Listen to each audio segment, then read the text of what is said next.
Hello, everybody. If you've ever made homebrew feats, creatures, spells, or items in one of your Foundry worlds, you may dread the idea of having to do all that work again for another world. To make matters worse, did you know that metadata for anything you store in any tab of the right-hand sidebar has to get sent to all of your players whenever they connect? That means those hundreds of monsters and thousands of items you've got in your sidebar could be slowing everybody down, or even stopping some players from being able to connect at all.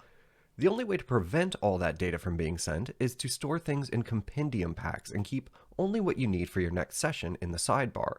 But if you add things to your system's compendium packs, they'll get replaced whenever you update the system. That's where a shared compendium module comes into play. By making a shared compendium module, you can speed up your world and make all of your homebrew content available instantly to all of your worlds just by activating your module in them. The best part? This will work no matter what system you use. Creating a module might seem intimidating, but if you can copy and paste, it's going to be a piece of cake. Let's get started. First, let's talk about what a compendium is in Foundry. A compendium is basically a pack of content of a specific type.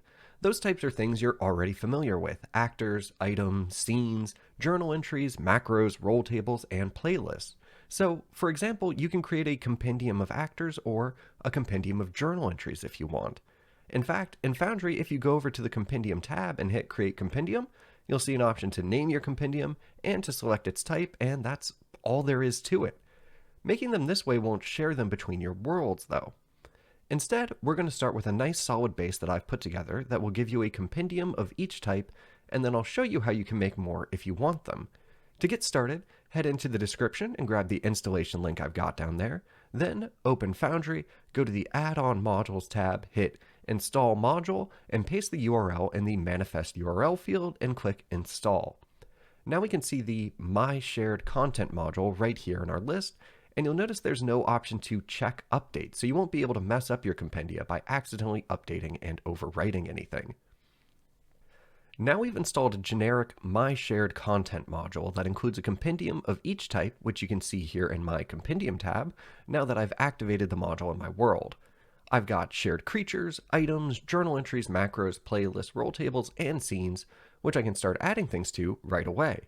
Now, if all you want is one compendium for each type, then you're good to go and you don't have to watch any more of this video. One thing to keep in mind, though, is that in Foundry, lots of things are considered items that you might not want in the same compendium. For example, in the D&D 5e system, classes, class features, monster features, racial features, and spells are all considered items, just of a different type. If you want to have a better organizational structure for all of your homebrew content, then I'd recommend making some additional compendia that are more specific. Let's take a look at how to do that now. But first, let's close Foundry since we're going to be editing some files in our newly made module.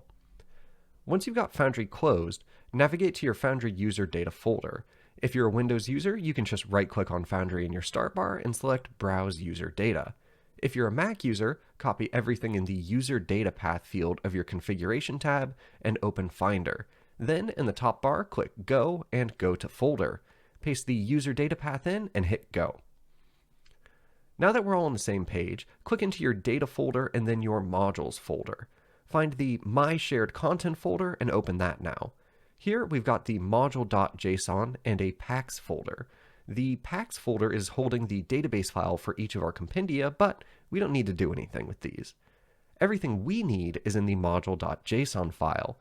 If you use a code editor like Visual Studio Code, you can open it using that, but if you don't, you can just as easily use a text editor like Notepad. I'll drag the module.json onto my notepad, and we can see a bunch of fields like name, title, version, author, minimum and compatible core versions, and packs. If you want to change the title of the pack, the author, the version number, or the description, that's perfectly fine. If you want to change the name field, however, you'll want to use only standard characters with dashes in between words, and you'll also want to rename the parent folder to match, like it is here with both being My Shared Content.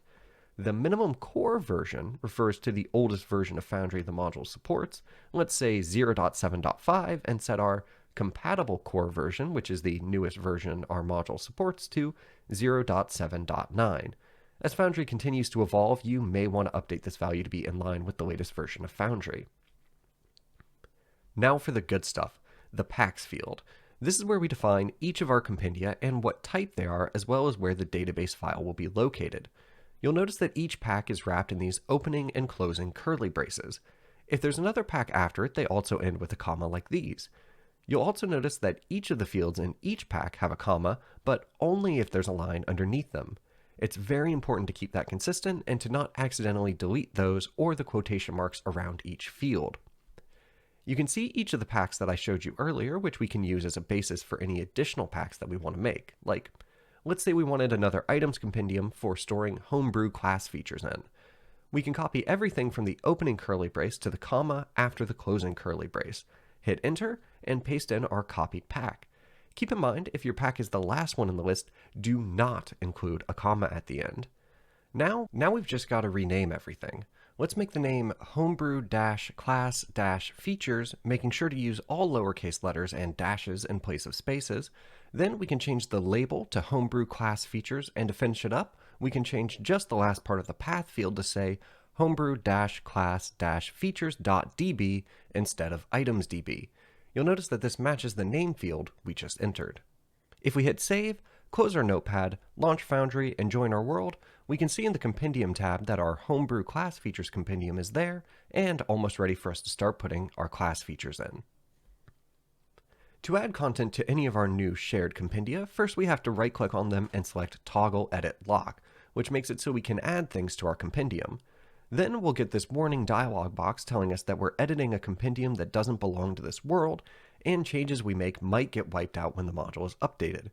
You'll remember that because of how this module is put together, there is no way to even check for updates, so you don't have anything to worry about. Let's hit yes and open up the compendium and go over to our items directory. We can either drag and drop things onto the compendium, or we can put everything that we want to go into the compendium in a folder like this. Then we can right-click on the folder and select Export to Compendium. In the dialog box that opens, we can select the destination pack, in this case the Homebrew Class Features pack, and we can leave Merge by Name checked off, so while Foundry is putting items into the compendium, it will check for any items with the same name, and if it finds one, it will update it to match this new version of the item. Then press Export Content, and we can see the compendium fill up with our folder's content. You've done it! You've created a module that will speed up your world and let you store things in a compendium that you can share across all of your worlds. If you want more packs than we made in this video, you can follow the exact same copy-paste procedure for each type of pack, and the only things you'll need to update are the name, label, and path to be something that none of the other packs use. It doesn't even have to be right now. If, in 3 weeks, you realize it'd be great to have an extra compendium or two, you can just follow the same process to add more packs. You can also just as easily remove packs by deleting their pack in the module.json and its database file in the packs folder. And I shouldn't have to say this, but I'm going to anyway. Be aware that that will delete everything in your compendium and you won't have access to it any longer. I hope that this has been helpful and will help speed up your games and make it easier for you to homebrew content for yourselves. If you'd like to find out how to make other content modules like packing up worlds or adventure modules, let me know in the comments and I'll see what I can do. In the meantime, stay safe, and I'll see you in the next one.